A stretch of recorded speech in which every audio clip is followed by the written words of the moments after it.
আসসালামু আলাইকুম, সবাইকে শুভেচ্ছা জানাচ্ছি। মাসুম মাহবুব দেখছেন ওপেন দ্য ইউরোপ চ্যানেল এবং মাসুম মাহবুব ফেসবুক পেজ।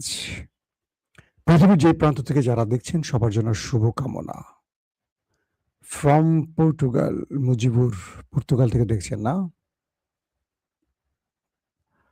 পশ্চিমবঙ্গ থেকে সাইদুর রহমান। পশ্চিমবঙ্গে কি ঘটলো এটা ভাই?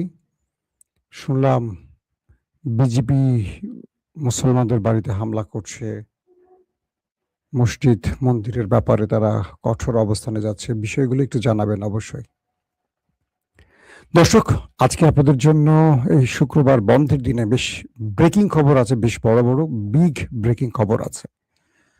প্রথম ব্রেকিং খবর, ইরান আমেরিকার মধ্যে আবার যুদ্ধ শুরু হয়ে গেছে। দুই পক্ষ ব্যাপক একে অপরকে হামলা পাল্টা হামলা করেছে।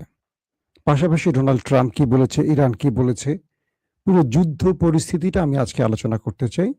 আশা করি সবাই শুনতে পাচ্ছেন। দর্শক, আমেরিকা এবং ইরানের মধ্যে যে লড়াইটা শুরু হয়েছে তার একটা সামারি তুলে ধরলে সহজে বুঝতে পারবেন। আমেরিকা বলছে যে ইরান তাদের উপর হামলা করেছে, অর্থাৎ আমেরিকা প্রথম যেই কথাটি বলছে যে তারা হরমুজ প্রণালী দিয়ে ওমান সাগরে প্রবেশ করতে চায়। সেই সময়টা ইরান তাদের উপর ব্যাপক ড্রোন, মিসাইল দিয়ে এবং ছোট ছোট যে বোট, সেই বোট দিয়ে হামলা করে। তবে এই হামলায় আমেরিকার কোনো ক্ষতি হয়নি। আর ইরান বলছে যে আমেরিকা গোপনে হরমুজ প্রণালীতে প্রবেশ করে। এরপর ইরানকে টার্গেট করে আক্রমণ চালায়। ইরান পাল্টা জবাব দেয়। তারা ড্রোন দিয়ে, মিসাইল দিয়ে এবং ছোট বোট দিয়ে পাল্টা জবাব দেয় এবং আমেরিকার 3টি যুদ্ধ বিমানে আগুন ধরে যায়। যুদ্ধ বিমান না, যুদ্ধ জাহাজে আগুন ধরে যায়, যেগুলো হরমুজে ব্লকেট তৈরি করে বসে আছে। ঘটনার আসলে ঘটেছে কি?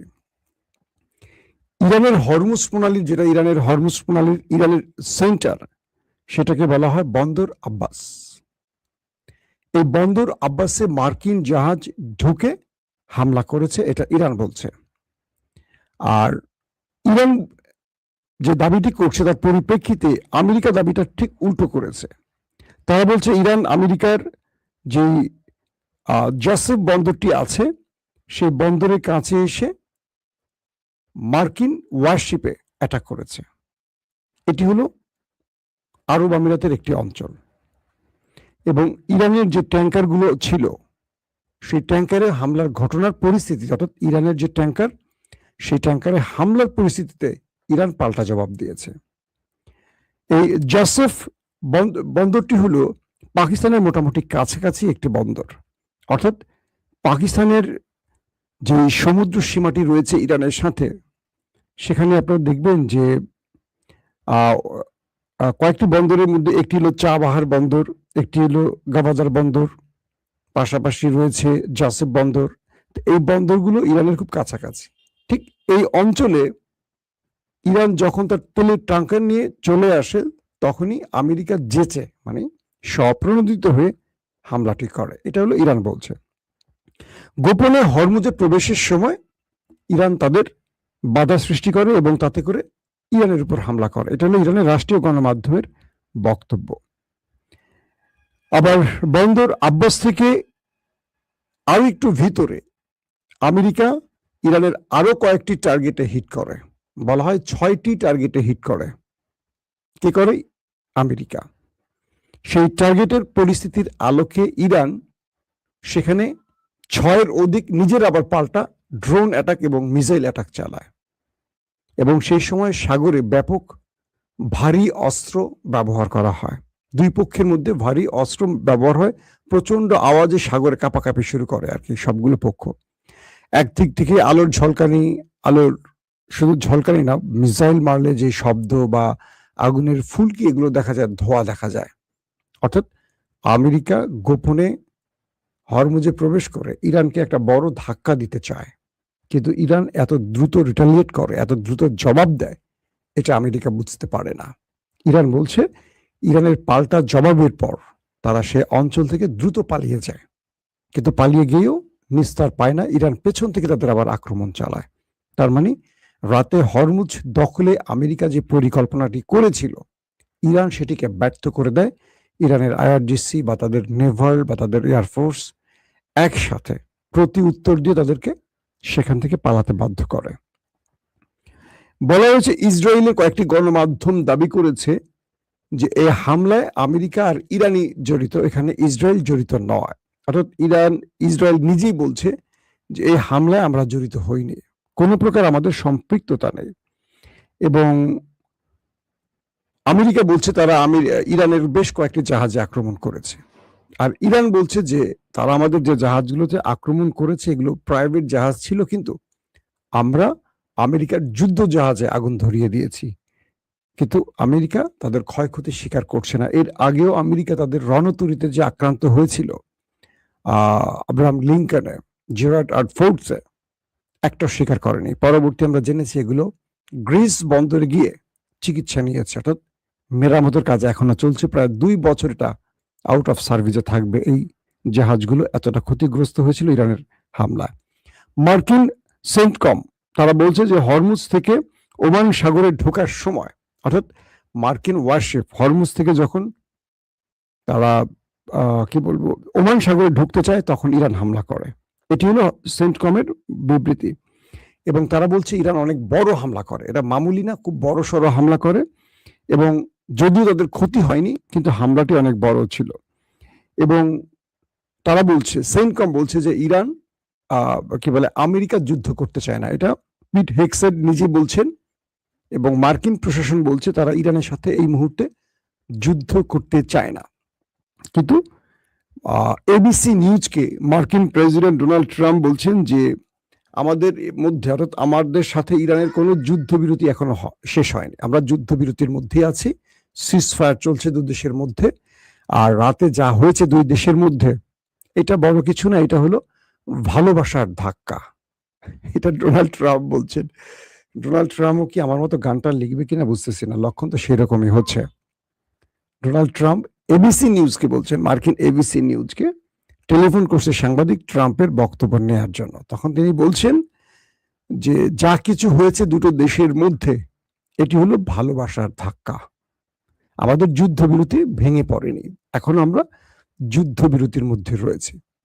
প্রশ্ন হলো, ইরান আমেরিকাকে বা আমেরিকার যুদ্ধ জাহাজে এত বড় হামলা চালাবার পর ডোনাল্ড ট্রাম্প যুদ্ধবিরতি ধরে রাখছেন কেন? কেন বলছেন ভালোবাসার ধাক্কা? এটাকে যদি একটু বিশ্লেষণ করেন বুঝতে পারবেন সহজে যে ডোনাল্ড ট্রাম্প বা মার্কিন পেন্টাগন, মানে তাদের সামরিক সদর দপ্তর, এই যুদ্ধটা চায় না। এখন তারা যুদ্ধটা চায় না। যুদ্ধ চাইলে তারা যেটা বুঝি অনেক আগে শুরু করতো, যখন ইরান তাদের সাথে দর কষাকষিতে তাদেরকে পাত্তাই দিচ্ছে না, আমেরিকার কোনো শর্তই মানছে না ইরান, বরং ইরান নিজেই শর্ত ধরে দিচ্ছে, এই নাও আমার 14টা শর্ত, তুমি মানবে, দেন আমি তোমার সাথে আলোচনায় বসবো। তো ডোনাল্ড ট্রাম্প প্রতিদিনই কোনো না কোনো রাষ্ট্রের মাধ্যমে ইরানকে বোঝাতে চায়, কিন্তু ইরান বুঝতে চায় না। তো এই পরিস্থিতিতে মনে হচ্ছিল যে ট্রাম্প প্রতিদিনই এই পর্যন্ত সে 8-10 বারের উপর ডেডলাইন দিয়েছে ইরানকে, কিন্তু শেষ পর্যন্ত সেই ডেডলাইন আরেকটা ডেডলাইনে গিয়ে শেষ হয়। এভাবে শেষ হয়েছে। কালকের লাইভে আমি বলেছিলাম আপনাদের, কালকের লাইভটা রাতে যারা মিস করছেন দেখবেন, ওইটার মধ্যে অনেক তথ্য পাবেন। তো এখন ডোনাল্ড ট্রাম্পের এই বক্তব্যের পর, এবিসি নিউজকে দেওয়া বক্তব্যের পর বোঝা যাচ্ছে আমেরিকা আসলে যুদ্ধটা চায় না, তারা একটা যে কোনো ভাবে ফেস সেভিং চায়, বাট আমেরিকানদের একটা বিজয় দেখাতে চায়। তাই চোরের মতো মাঝে মধ্যে হরমুজে ঢুকে আক্রমণ করে আক্রান্ত হয়ে আবার পালিয়ে যায়। তো এখন প্রশ্ন করতে পারেন ডোনাল্ড ট্রাম্প যুদ্ধ চায় না কেন? মার্কিন যুক্তরাষ্ট্রের অন্যতম গোয়েন্দা সেক্টর সিআইএ তাদের একটি গোপন তথ্য হঠাৎ করে বিশ্বের নামি দামি গণমাধ্যমে প্রকাশ পেয়ে গেছে। কি সেটি? সিআইএ আমেরিকার প্রেসিডেন্ট ডোনাল্ড ট্রাম্পকে পার্সোনালি কিছু তথ্য দিয়েছে। সেই তথ্যে বলা হয়েছে যে ইরান যে যুদ্ধটা করেছে এতদিন, প্রায় 40 দিন হয়ে গেল, এরপর আরো প্রায় 15-20 দিন হয়ে গেল। তো ইরান এই যুদ্ধের সময় তারা তাদের যে অস্ত্র ব্যবহার করেছে, ডোনাল্ড ট্রাম্প যেটি বলেছিল যে তারা ইরানের উপর হামলা করে ইরানের 18-19% অস্ত্র আর অক্ষুণ্ণ রেখেছে, বাকি সব ধ্বংস করে ফেলেছে। কে বলছিল এটা? Donald Trump. যে 18-19 বা 20%-এর মতো অস্ত্র ইরানের হাতে আছে, সেটা ড্রোন বলি, মিসাইল বলি বা যা বলি, মোবাইল লঞ্চার বলি, বাকি সব ইরান আমেরিকা ধ্বংস করে দিয়েছে। কিন্তু সিআইএ যে তথ্যটা ট্রাম্পকে জানিয়েছে সেটা খুবই ভয়াবহ, যে কারণে আমেরিকা যুদ্ধ করার সাহস পাচ্ছে না।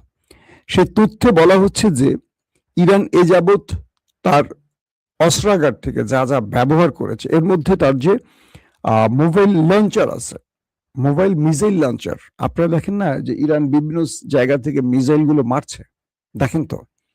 তো ইসরায়েল এবং আমেরিকা অবাক হয়ে যায় যে তারা আসলে মিসাইল গুলো মারে কোত্থেকে, কারণ ইরান নির্দিষ্ট একটি জায়গা থেকে মারে না, তারা অধিকাংশ পাহাড় পর্বতে ঘেরা ইরানের গোপন জায়গা থেকে এই মিসাইল গুলো মারে, যাতে করে আমেরিকা ইসরায়েল শনাক্ত করতে না পারে। এক, ইরান নির্দিষ্ট একটি জায়গা থেকে কখনো মারে না, পুরো দেশের প্রচুর জায়গা তারা বাংকার তৈরি করে রেখেছে, সুড়ঙ্গ তৈরি করে রেখেছে, মাটি ফুঁড়ে অটোমেটিক মাটির নিচে এই মোবাইল লঞ্চার গুলো বসানো থাকে, মিসাইল আপলোড দিয়ে রাখা হয়, যখন অ্যাটাকের সময় আসে আস্তে করে মাটিটা সরে যায়, উপর থেকে মাটির প্লেটের মতো সরিয়ে ফেলা হয়, তো সেখান থেকে টার্গেট করে লোকেশন ধরে এই অ্যাটাকগুলো ইরান করে।